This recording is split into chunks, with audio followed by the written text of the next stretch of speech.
My name is Juniper Hawley. And for 34 years I lived in the shadow of a family rule nobody ever wrote down, but everybody obeyed. 3 weeks ago, 1 week after we buried both our parents, my older brother stood in the kitchen where I learned to walk and told me the house was his. Then he had the locks changed while I was at work. The house where I spent 2 years nursing our mother through cancer. The house where I held a cool cloth to her forehead through midnight fevers, while my brother texted from a golf course.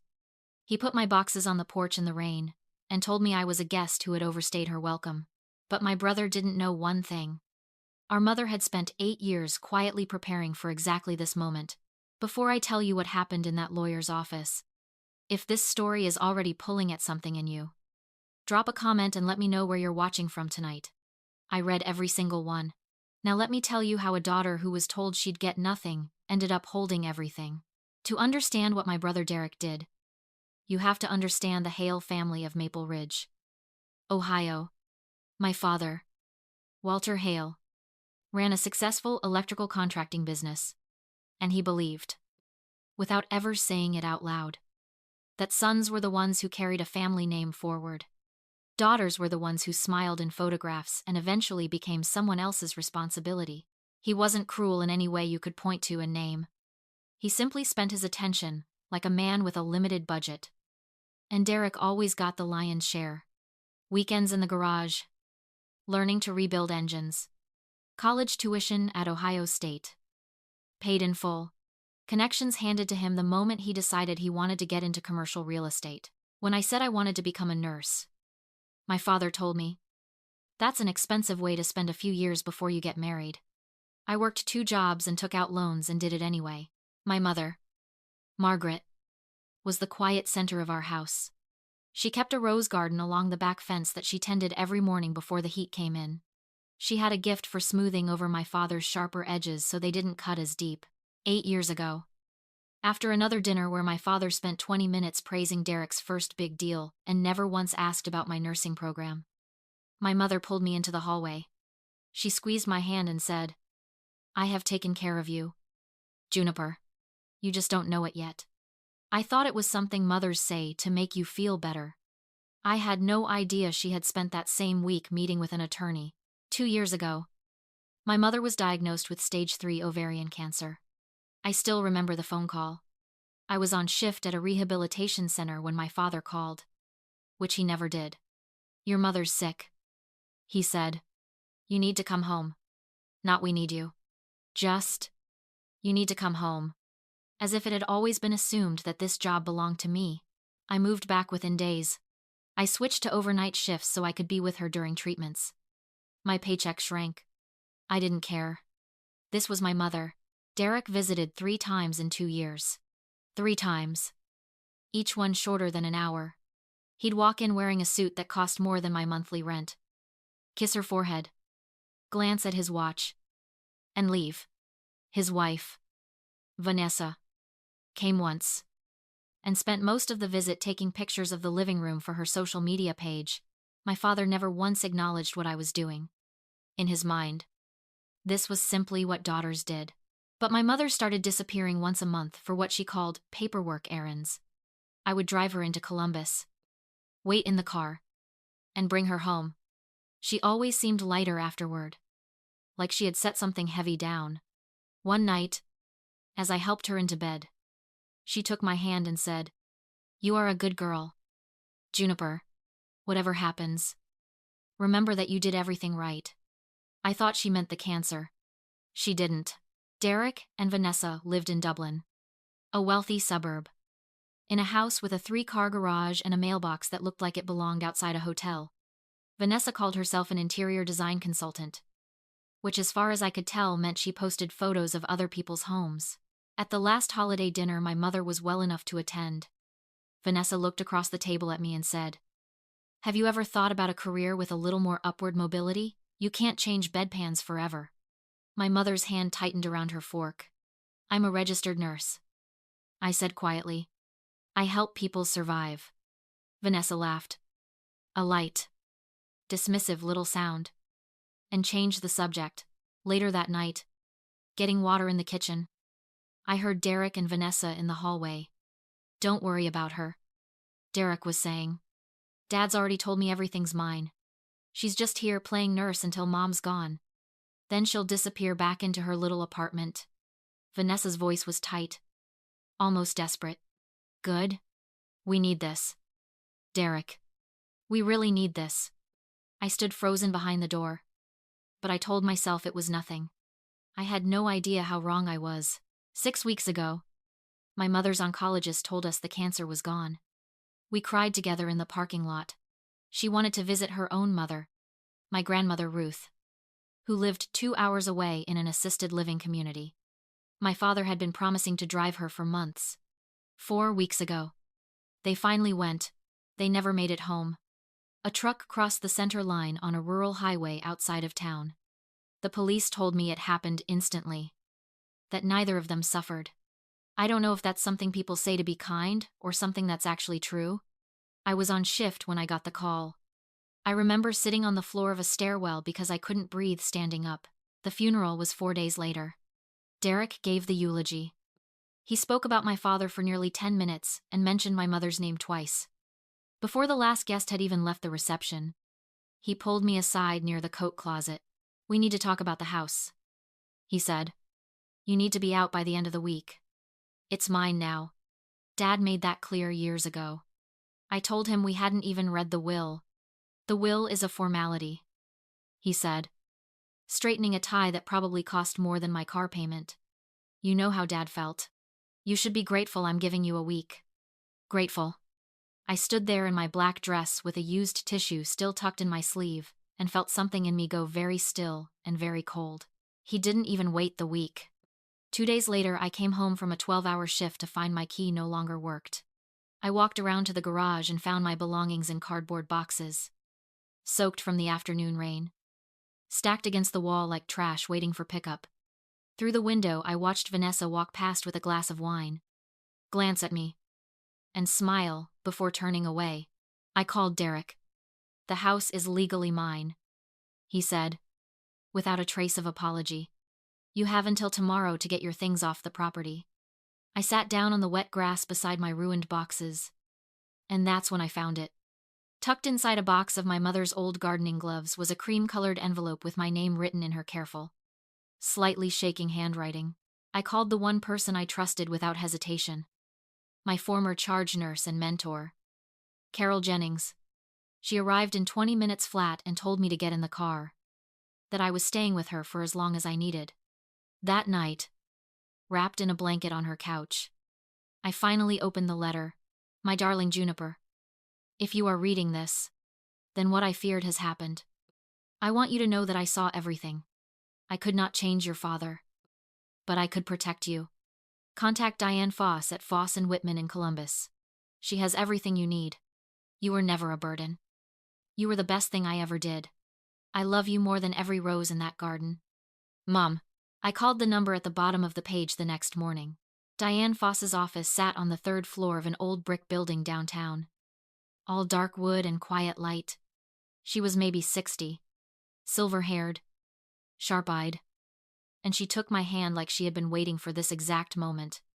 Your mother spoke about you constantly, she said. She worked with me for 8 years. Juniper.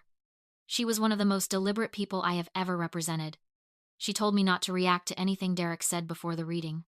Not to sign anything. To simply trust her. Your mother, she said, is about to have the last word. 3 days before the reading, Derek called at 10 at night, his voice suddenly warm. I've drawn up a simple agreement, he said. You sign away any claim to the estate, and I'll give you $15,000. Cash. To get settled somewhere. $15,000. For 2 years of caring for our mother while he golfed. I told him no. His voice hardened instantly. You're going to walk out of that room with nothing, he said. Remember, I tried to be generous. Then he hung up. I have to pause here and ask. Have any of you ever been offered money to disappear quietly? To stop asking for what was fair? That specific kind of helplessness stays in your bones. If that's familiar to you, tell me in the comments. Because what happened next in that office changed everything I thought I knew about my own family. The reading took place on a Thursday afternoon in a conference room, with a table long enough for 12. Though only 6 of us sat down. Derek, Vanessa, myself, Diane Foss, her assistant serving as witness, and my grandmother Ruth, 83 years old, sharp as a blade, wearing my mother's sapphire ring on her own finger. Derek's confidence faltered the moment Ruth walked in. "I didn't know you were coming," he said. "I was asked to be here," she answered simply. "By my daughter." Diane opened the first folder. My father's will was exactly what Derek expected. 70% of the personal assets to Derek, 30% of what remained to me, which after debts came to roughly $27,000. Derek actually smiled and called it generous. Then Diane opened the second folder. "Your mother's estate is separate," she said, "and significantly larger than your father's." Derek stood halfway out of his chair. "Mom didn't have her own estate. She was a housewife." Diane, unbothered, continued. She read a letter my mother had written and asked to have read aloud, describing decades of watching my father favor his son without ever recognizing it as favoritism. Describing 2 years of caring for her that only one of her children showed up for. She said the money she was leaving me was not a reward. It was the balance she could never provide while she was alive. It was, in her words, what I had always been owed. Vanessa made a small, strangled sound. Derek had gone pale. Then came the facts. 5 years earlier, my parents had transferred the deed of the family house into my mother's name alone, for liability protection during a lawsuit against my father's company. The transfer was never reversed. The house, now worth roughly $700,000, had belonged solely to my mother, and she left it to me. 8 years earlier, my grandmother Ruth had gifted my mother $350,000, which my mother placed into an irrevocable trust with me as the sole beneficiary, invested quietly for 8 years. Its current value, Diane said, was just over $1,100,000, because it was irrevocable and funded entirely by my grandmother's separate gift. It had never belonged to my father's estate at all, and Derek had no legal claim to a cent of it. Then there was a life insurance policy, purchased 12 years earlier and paid for entirely from my mother's own account, worth $450,000, naming me as the sole beneficiary. Derek's voice cracked. "I'm her son. She can't leave me nothing." Diane told him gently that he was not left nothing. He would receive his mother's personal effects, her photo albums, her jewelry, and a letter she had written for him alone. He didn't want the jewelry. He wanted what he believed he had earned. "What exactly did you earn?" I asked quietly. It was the first thing I had said in 20 minutes. "You visited 3 times in 2 years. You called me a burden the week I buried our mother." Vanessa broke first, snapping that I was just a nurse and didn't deserve $2 million while they got nothing. My grandmother's voice cut through the room like a blade. "You're about to lose the house in Dublin," she said calmly. "We know about Derek's failed investments, the debt, the foreclosure notice." The color drained from both their faces. My mother had known. That was why she made sure Derek could never touch what she had built for me. Diane read the final total out loud. The house, the trust, the life insurance, and my share of my father's remaining assets combined. The number came to just over $2,200,000. Derek gripped the edge of the table, his face the color of old paper, and then his eyes rolled back and he collapsed, catching his head on the way down. Vanessa screamed. The paramedics called it a simple fainting spell brought on by shock. Nothing dangerous. Just a body refusing to process what the mind couldn't accept.